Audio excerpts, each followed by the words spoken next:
The win that Brazil celebrates in hosting the 2016 Olympic Games is not anything that should make President Obama, Chicago, and America seem as if they haven't prevailed.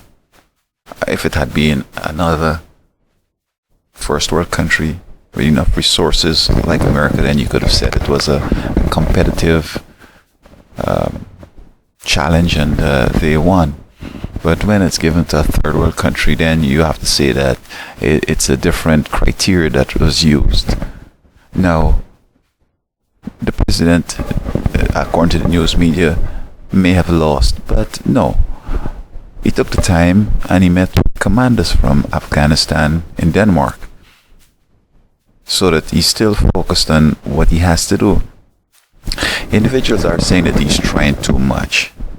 Well, if these individuals understand the state of the world and the state of America, it's like an elderly lady who has suffered a heart attack, and you think that you should just be dealing with the heart, but you have to be looking at the blood vessels, you have to be looking at the lungs, the kidneys, the intestines, the skin, the bones with the osteoporosis. It's everything. It's a problem. But you would want to think that the heart attack is it. So that with our problems, it's not only the economic or health care, it's the whole system that needs working. And we have to work very fast so that the president does not have much time at hand. And therefore, if he's trying many things at once, it's imperative that you do it like that. I recall when I was in college, I would do 4 courses. Some people do 5, 18 or 16 quarter credit hours.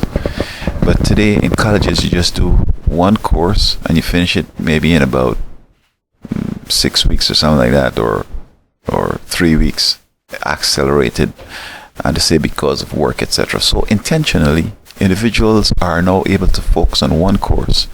Yet we are living in a time when it calls for multitasking.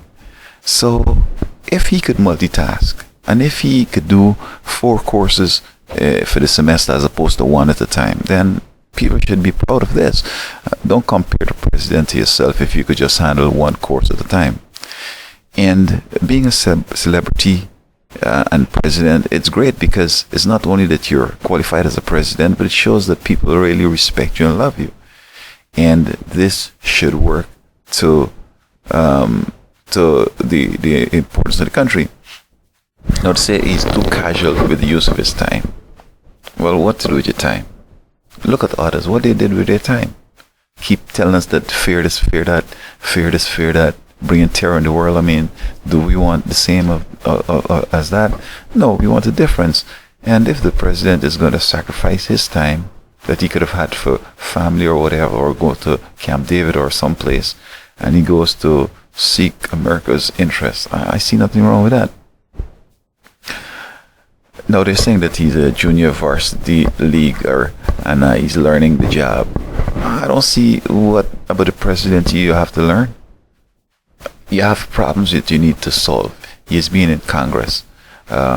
He is an intelligent person. It's not to say that he's some Manny Pacquiao who now wins a battle after being a kick fight and some criminal that wants to be president of the Philippines. He has lived a life and he has been working at things complex. And I don't see that the presidency is anything that is beyond anybody's sort of appeal, especially when you're qualified as he is. So I would say that Chicago did lose, but the president won, and America is still strong. So that healthcare, again, folks saying that this is something that you might lose. I don't see why healthcare shouldn't be able to pass. Here it is that you're trying to give everybody healthcare, and some people are opposed to that. I would say no, we can't give everybody healthcare. The wars, I'm sure that I better don't go there. But I don't know if the world really is interested in any wars right now. And I have been saying all along that the way to handle this Afghan war is just, beat the guys back and just take everybody out and get out of the place. Because you stay there for the next 100 years, when you finish, the Taliban are going to come back. folks are trying to impute as if the Taliban and Al Qaeda and these are folks up in the Middle East there want to rule the world. And it's the Antichrist, is not these folks. The Antichrist is the real enemy. Now, the Antichrist is getting these people to declare others as enemies and going after them, wasting resources, when the Antichrist is stealthily gaining power and eventually, according to the Bible, will do what he has to do. There will be this attempt at one world government in which he's going to be in.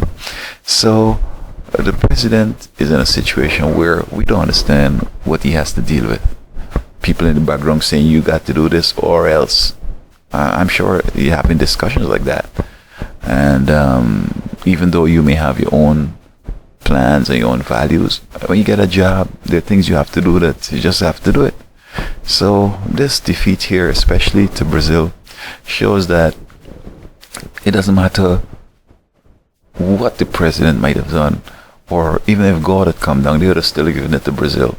As I said, if it were like maybe Japan, one of the top economies in the world, or if Germany had won it, or some one of the first world countries, you could have said, well, there was a competitive advantage they had. But Brazil, a third world country, don't have nothing going. Might even need, extra money to, I mean, we borrow money from China, but we have resources. We have the assets. I mean, this country is worth so much. But Brazil winning it, this should say that the president's effort has not necessarily thwarted the chance. I think it has, and the elimination of the first round again shows that perhaps they haven't overcome the past.